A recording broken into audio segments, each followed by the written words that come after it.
धमाका हुआ था, जो खबर सामने आ रही है। और न्यूज़ 18 के हाथ जो मोटार का एक्सक्लूसिव टेल यूनिट फोटो लगा है, वो सब कुछ बयां कर रहा है। जांच के दौरान घटनास्थल से बरामद मोटार का अंतिम हिस्सा हुआ था। एफएसएल टीम टेल यूनिट को जांच के लिए साथ ले गई है। मोटार कहां से आया, इसी एंगल से अब पुलिस की तहकीकात जारी है। मामले में राष्ट्रीय एजेंसी की एंट्री के संकेत भी मिल रहे हैं। जांच का जो रुख है वो अब बदल चुका है। तो मोटार की जांच अब इस एफएसएल की टीम करेगी। हजारीबाग से बड़ी खबर, जहां हबीबी नगर में विस्फोट हुआ था और इसी विस्फोट मामले में बड़ा खुलासा न्यूज़ 18 के जरिए। देसी बम नहीं, मोटार का धमाका हुआ था। न्यूज़ 18 के हाथ जो मोटार का एक्सक्लूसिव टेल है, उस यूनिट फोटो की तस्वीर भी आप देख पा रहे हैं। और अब इसी मोटार की जो जांच है वो शुरू हो गई है और माना यह जा रहा है कि अब जो केंद्रीय एजेंसी है उसकी भी एंट्री होगी और इस पूरे मामले की तहकीकात और गहनता से की जाएगी। मोटार कहां से आया, इसी एंगल पर अब पुलिस जांच करेगी। मामले में राष्ट्रीय एजेंसी की एंट्री के भी संकेत है और जांच का जो रुख है वो अब बदल चुका है।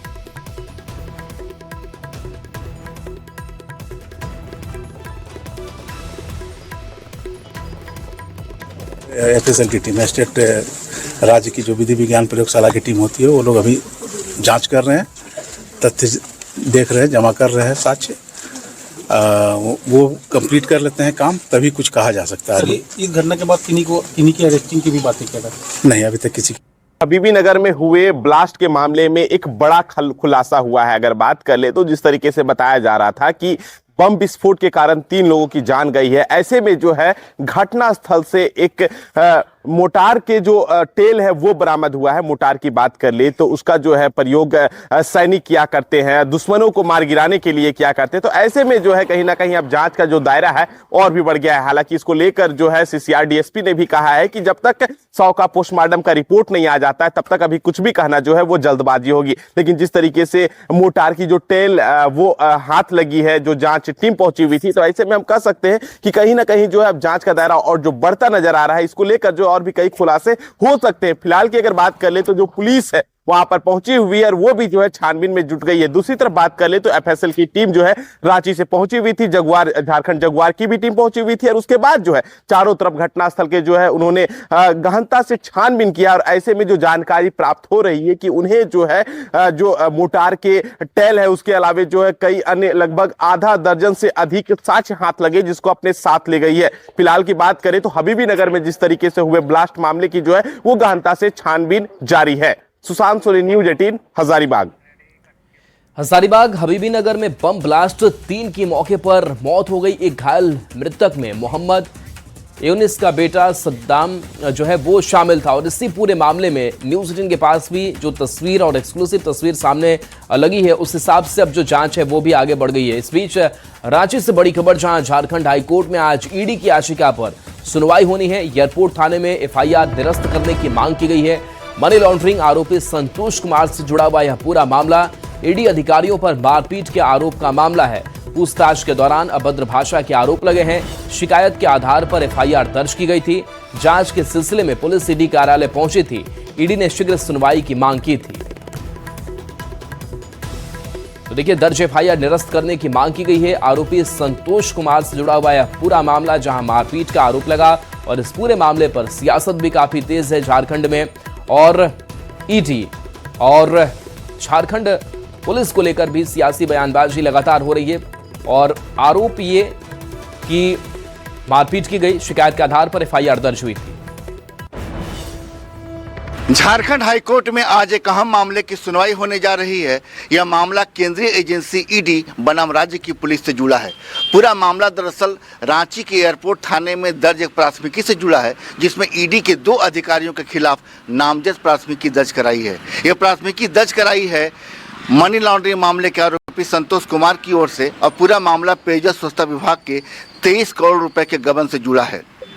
इस मामले में संतोष कुमार ने ईडी के 2 अधिकारियों पर पूछताछ के दौरान मारपीट के आरोप लगाए हैं और उसी को लेकर एयरपोर्ट थाने में प्राथमिकी भी दर्ज कराई गई थी, जिसके बाद कल गुरुवार को रांची पुलिस इस मामले में जांच को लेकर ईडी कार्यालय पहुंची थी और वहां पर ईडी कार्यालय पहुंचने के बाद उन्होंने कई दस्तावेजों को खंगाला भी, जिसके बाद ईडी के अधिकारियों ने अपना पक्ष रखते हुए ये कहा कि ईडी में कई संवेदनशील मामलों में उसके डॉक्यूमेंट रखे हैं जिसको नुकसान पहुंच सकता है रांची पुलिस की ओर से। तो कुल मिलाकर जिस तरीके से कल का वाकया हुआ उसको लेकर के ईडी के अधिकारियों की ओर से झारखंड हाईकोर्ट में याचिका दाखिल की गई है और शीघ्र सुनवाई की मांग की गई है, जिसको लेकर आज झारखंड हाईकोर्ट में सुनवाई होनी है और ईडी की ओर से भी पक्ष रखा जाना है और राज्य की पुलिस भी अपना पक्ष रखेगी। अब ऐसे में देखना है कि झारखंड हाईकोर्ट में इस मामले के दौरान क्या कुछ आदेश निकलकर सामने आ पाता है। संजय कुमार सिन्हा, न्यूज़ 18, रांची। अब देखिए, जांच में रांची पुलिस ने हस्तक्षेप किया है और ईडी दफ्तर में पुलिस की एंट्री जो है वो गैर कानूनी माना जा रहा है। ईडी के खिलाफ एफआईआर राजनीति से प्रेरित बताया गया है। पेयजल घोटाले के आरोपी को बचाने की कोशिश भी इसे कही जा रही। तो देखिए, राजनीतिक बयानबाजी भी इस पर तेज हो गई है और इसके साथ साथ सत्ता पक्ष के और विपक्ष के अपने अपने इस पर तथ्य भी हैं। तो झारखंड हाईकोर्ट में ईडी की याचिका पर सुनवाई से पहले सियासत गर्मा गई है। जेएमएम कांग्रेस ने कहा है कि कोई भी कानून से ऊपर नहीं और पुलिस ने अधिकार के तहत कार्रवाई की। वहीं बीजेपी ने पलटवार करते हुए ईडी को संसद से बनी संस्था बताया और रांची पुलिस के रवैये को दुखद करार दिया। देखिए, कानून के दायरे से बाहर न कोई व्यक्ति है न कोई संस्था है। संवैधानिक संस्थाओं को भी, चाहे जो भी हो, उन्हें भी एक संयमित व्यवहार की उम्मीद करती है देश की जनता। केंद्र की जांच एजेंसियों से देश भर के लोगों का विश्वास घटा है, ये उसी का परिणाम है। और किसी ने अगर शिकायत की है तो स्वाभाविक तौर पर पुलिस अपनी कार्रवाई करेगा। जिस तरीके से रांची पुलिस का आचरण था सरकार के शीर्ष में बैठे लोगों के कहने पर, यह बेहद दुखद था। ईडी पार्लियामेंट के एक्ट से बनी है, किसी एग्जीक्यूटिव ऑर्डर से नहीं बनी है। और ईडी की पीएमएलए एक्ट का धारा 54 साफ कहता है कि राज्य police, income tax, reserve bank of India, सभी एजेंसियों को ईडी का सहयोग करना होगा। पर यहाँ तो ईडी कार्यालय का घेराव करने की बात हो रही थी। सुप्रीम कोर्ट ने जो कल वेस्ट बंगाल मामले में फटकार लगाई है वेस्ट बंगाल सरकार को, ये यहाँ की पुलिस के लिए भी एक आंख खोलने का काम होना चाहिए। आप सत्ता देवघर मधुपुर में मंदिर निर्माण को लेकर हुई झड़प के बाद सियासत गर्मा गई है। सांसद निशिकांत दुबे ने सोशल मीडिया पर पोस्ट किया है और मंत्री हफीजुल हसन की जांच की मांग की है। जिसके बाद जेएमएम ने कहा कि इसमें मंत्री हफीजुल हसन की भूमिका की जांच नहीं बल्कि सांसद निशिकांत दुबे की भूमिका होगी। बीजेपी ने प्रशासन पर पक्षपात का आरोप लगाया। तो तस्वीर जहां सांसद निशिकांत दुबे का एक पोस्ट सामने आया है, इस पर राजनीति भी तेज हो गई है। मंत्री हफीजुल हसन की जांच की मांग की गई है और बीजेपी ने प्रशासन पर पक्षपात का आरोप लगाया है। तो कांग्रेस ने बीजेपी पर धार्मिक उन्माद का आरोप लगा दिया है।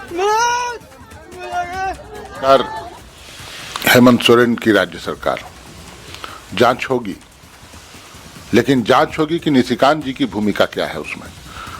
क्योंकि इस तरह की हरकत लगातार उस क्षेत्र में, उस संसदीय क्षेत्र में, क्योंकि इनकी पूंजी ही वही है। जिस तरीके से एक पक्षीय कार्रवाई प्रशासन कर रहा है वो एक मुसलमानों के पक्ष में खड़ा दिख रहा है, सनातनियों के विरोध में दिख रहा है। ये सरकार के तुष्टीकरण की नीतियां चरम पर हैं। और निशिकांत दुबे जी ने जो जांच की मांग की है, बिल्कुल सही मांग की है साहब। जांच होनी चाहिए कि आखिर क्या स्थानीय नेताओं की भूमिका है, स्थानीय मंत्री की क्या भूमिका है। झारखंड की पुलिस प्रशासन पूरी तरह से सतर्क और चौकन्ना है। भाजपा का प्रयास हमेशा ये होता है कि किसी भी तरह से धार्मिक और सांप्रदायिक उन्माद को फैलाया जाए। मधुपुर की घटना को इसी रूप में देखा जाना चाहिए।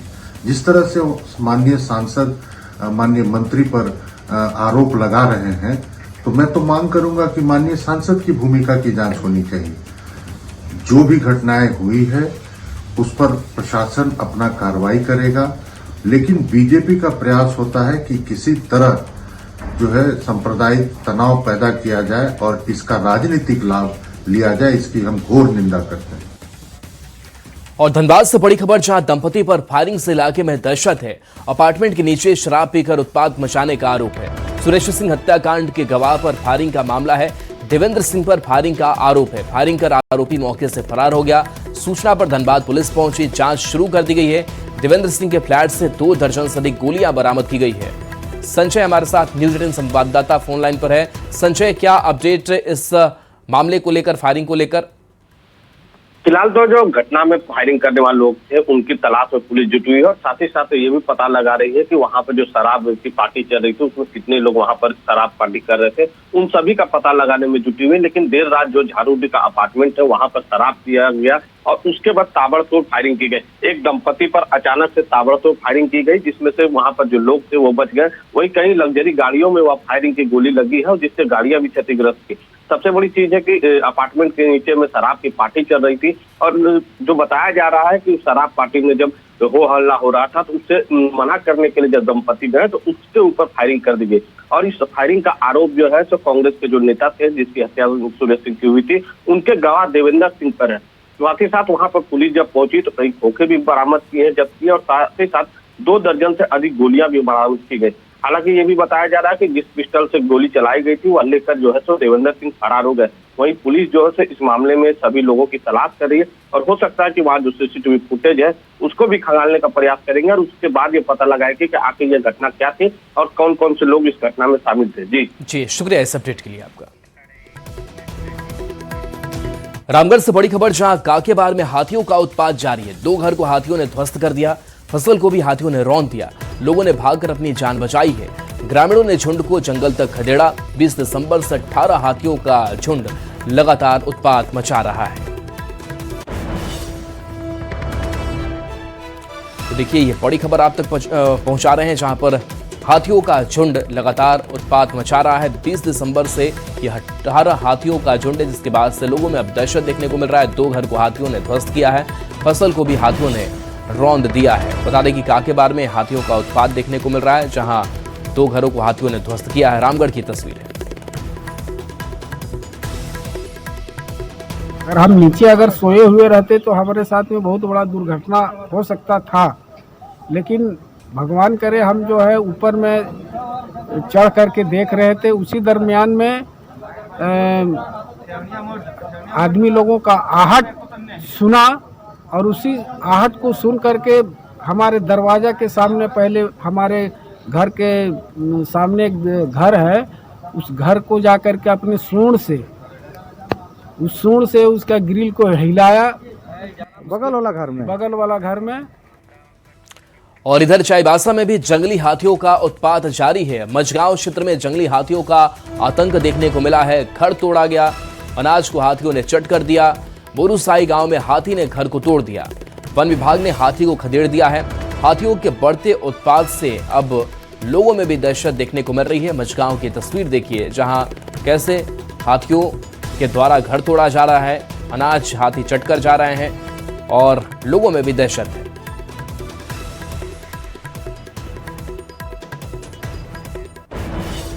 तो चाईबासा की तस्वीर आपको दिखा रहे हैं। और देखिए, झारखंड के ऐसे कई इलाके जहां पर हाथियों का इन दिनों उत्पात लगातार जारी है, जहां लोगों की जानें जा रही है, उनके घरों को नुकसान पहुंच रहा है, फसलों को भी बर्बाद ये हाथी कर रहे हैं। हालांकि प्रशासन, वन विभाग और पूरी टीम लगी हुई है। लोगों से भी सतर्क रहने की लगातार अपील की जा रही है। धनबाद से एक हैरान करने वाला मामला सामने आया है। बाघमारा थाना क्षेत्र में दिन दहाड़े 9 साल के बच्चे को संदिग्ध महिला ने असली मां से छीनकर भागने की कोशिश की। संदिग्ध महिला बच्चे को खुद का बेटा के भीड़ को उकसाने लगी। भीड़ दोनों महिलाओं की बहसबाजी और बच्चे पर दावा करने की स्थिति को देखकर दंग रह गई। मौके पर हंगामा होने लगा। सूचना पर पहुंची पुलिस ने दोनों महिला और बच्चे को लेकर थाना ले आई। जानकारी होने पर असली मां के परिजन भी बाघमारा थाना पहुंच गए। रेवती देवी अपने बेटे रियोन राज का अपना बेटा होने के आधार कार्ड, जन्म प्रमाण पत्र आदि पुलिस को सौंपी, जिसके बाद बच्चे को असली मां को सौंप दिया गया। वहीं संदिग्ध महिला को हिरासत में लेकर पूछताछ कर रही है। बाघमारा बाजार में इंदिरा चौक के पास एक महिला के द्वारा एक बच्चे को जबरदस्ती ले जाने की सूचना प्राप्त हुई थी, जिसका लोक में गश्ती दल को भेज करके उक्त महिला, बच्चा और बच्चा का जो असली माता पिता है उनको थाना लाया गया था। जांच पड़ताल की जा रही है। फिलहाल जो महिला है वो अपना नाम पता नहीं बता पा रही है। ऐसा देखने से लग रहा है कि हल्का विक्षिप्त टाइप का है। झारखंड में इन दिनों बच्चा चोरी गिरोह सक्रिय है।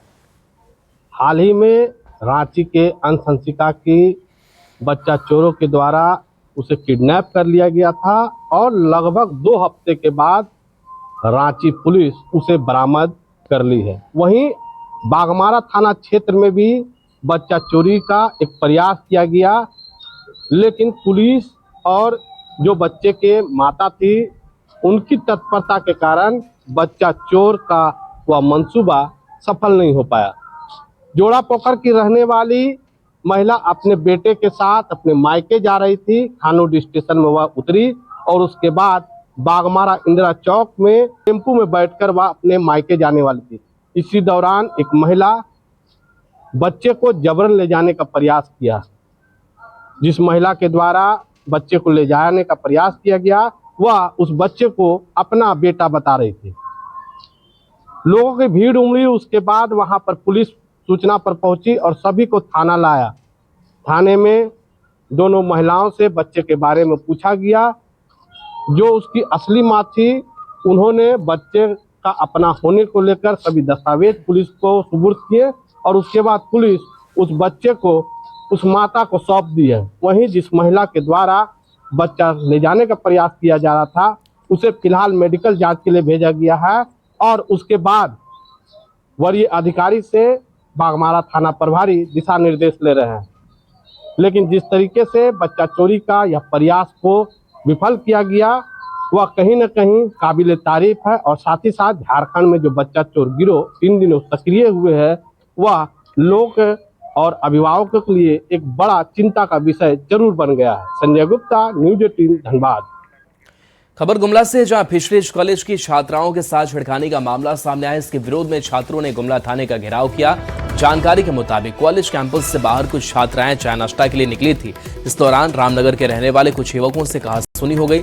इसके बाद युवक पीछा करते हुए कॉलेज कैंपस के गेट के अंदर तक आ गए और जान से मारने की धमकी देकर हंगामा करने लगे। पुलिस ने सक्रियता दिखाते हुए 3 लोगों को थाना लेकर पूछताछ कर रही है, लेकिन सुरक्षा को लेकर छात्रों में आक्रोश देखा जा रहा है।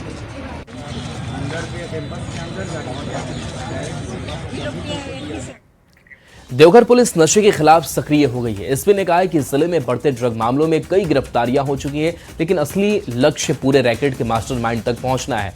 पुलिस छोटे कड़ियों से पूछताछ कर सरगना को बेनकाब करेगी। इसके अलावा बसंत पंचमी के लिए श्रद्धालुओं की सुरक्षा और सुगम पूजा अर्चना सुनिश्चित करने के निर्देश दिए गए हैं।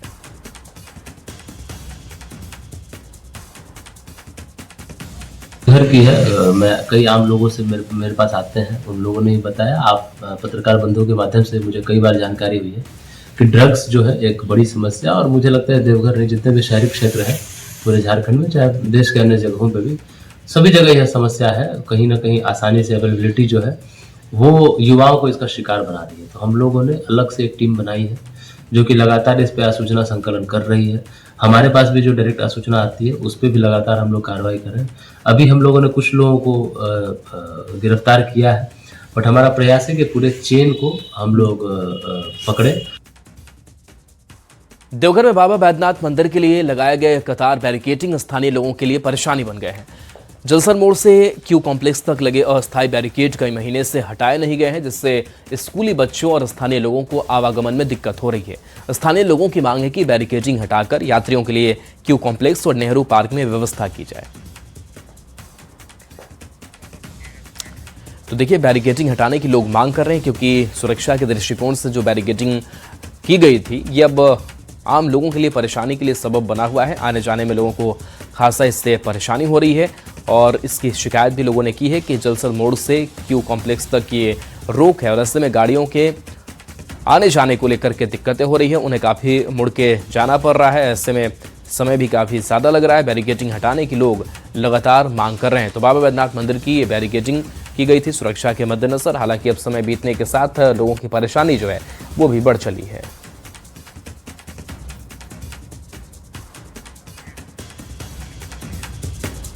तो ये तस्वीर जहां देवघर में बाबा बैद्यनाथ मंदिर के लिए लगाए गए कतार बैरिकेडिंग स्थानीय लोगों के लिए परेशानी का सबब बन गए हैं। जलसल मोड़ से क्यू कॉम्प्लेक्स तक लगे अस्थायी बैरिकेड कई महीने से हटाए नहीं गए हैं। ब्रैकेटिंग झूठ मूठ का लगा दिया जाता है, 3 महीना 4 महीना इसी तरह रोड पे पड़ा हुआ रहता है। न यात्रियों का भीड़ रहता है, सिर्फ और सिर्फ पैसे का बंदर बांट करने के लिए लगा दिया जाता है। लोकल आदमी को कितना दिक्कत होता है ये प्रशासन समझती नहीं है। ये आप देखिए 28 दिसंबर से ही लगा दिया गया है। उसके बाद सुबह सुबह बड़ा आबादी बसता है इस जगह, सुबह सुबह स्कूल के बस आते हैं, स्कूल का गाड़ी सब आता है, कितना दिक्कत होता है, नहीं घुसता है। देखिए, ये बैरिकेटिंग आज का कहानी नहीं है, ये वर्षों से चल रहा है और ये पूरी तरह से कमीशन का खेल है। बताइए, एक बार बैरिकेटिंग लगाया जाता है और ये करीब करीब 6 महीना ये बैरिकेटिंग रहता है। अगर आप सावन, भादो, आसिन ये सारा जोड़ दे, जनवरी, जितना भी, शिवरात्रि, और इस बार तो हद ही हो गया। इस बार तो जैसा पहले कहा गया कि एक भी यात्री इसमें गए नहीं है, पूरा कमीशन का खेल है। इतना पर्याप्त जगह प्रशासन के पास है, प्रशासन को आइडिया नहीं है या फिर प्रशासन करना नहीं चाहते। बैरिकेटिंग सर ये 1 जनवरी से लगाया जाता है। 1 जनवरी ये आपका मेला के चलते लगाया जाता है, लेकिन उस मेले का कोई प्रभाव 1 जनवरी में पड़ा नहीं। और 1 जनवरी से आज 16 तारीख हो गया, ये बैरिकेटिंग ऐसे है। हमारे बच्चे लोग सुबह आते हैं, स्कूल के लिए जाते हैं, उसके लिए हम लोगों को से ये हददिया पुल जाना पड़ता है। स्कूल वाले प्रबंधक बोलते हैं कि उतना देर नो एंट्री है, गाड़ी जाएगा नहीं। इसके लिए लेडीज़ लोग घर से निकलती है सुबह सुबह ठंडा के समय में, ऐसी कोई बात। और इसके ये इतनी यात्री भी नहीं रहती है। इसके लिए क्यू कॉम्प्लेक्स में 4-5 हॉल बनाया गया है। और चलिए, एक छोटे से ब्रेक का वक्त है, चल दो वापस आते हैं।